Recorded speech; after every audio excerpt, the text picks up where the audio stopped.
మండు వేసవిలో భానుడు తన ప్రతాపాన్ని చూపిస్తున్నాడు.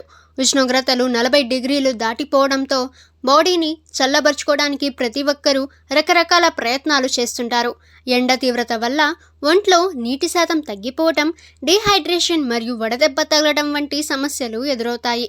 ఈ కాలంలో మన శరీరాన్ని సహజంగా చల్లబరచడానికి మరియు హైడ్రేటెడ్గా ఉంచడానికి సబ్జా గింజలు అంటే సబ్జా సీడ్స్ ఒక అద్భుతమైన అమృతంలా పనిచేస్తాయి.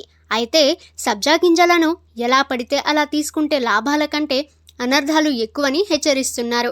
ప్రముఖ నేచురోపతి వైద్యులు డాక్టర్ షగుఫ్తా గారు చాలామంది సబ్జా గింజలను సరిగ్గా నానబెట్టకుండానే లేదా తక్కువ సమయంలోనే నేరుగా తీసుకుంటారు.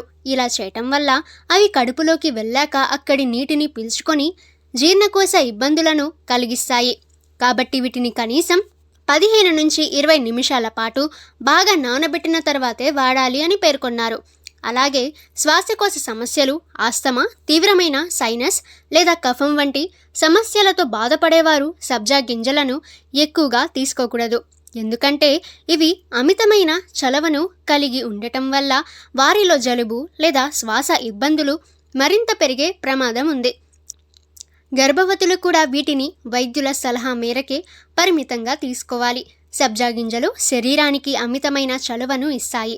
వీటిని నీటిలో నానబెట్టినప్పుడు ఇవి జిగురులా మారి తమ పరిమాణం కంటే పెద్దవిగా అవుతాయి. సబ్జా గింజల్లో పీచు పదార్థం అంటే ఫైబర్, ఒమేగా 3 ఫ్యాటీ యాసిడ్స్ మరియు యాంటీ ఆక్సిడెంట్లు పుష్కలంగా ఉంటాయి.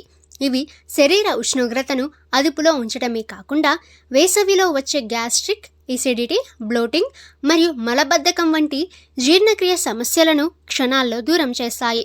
బరువు తగ్గాలనుకునే వారికి కూడా ఇది ఒక మంచి ఔషధంలా పనిచేస్తుంది. సమ్మర్ కోసం మరికొన్ని అమూల్యమైన చిట్కాలను పంచుకున్నారు.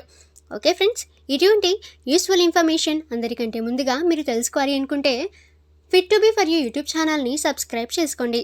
వీడియో నచ్చితే వీడియోని లైక్ చేయండి. ఈ సమాచారాన్ని మీ ఫ్రెండ్స్ అండ్ ఫ్యామిలీ అందరికీ కూడా షేర్ చేయండి.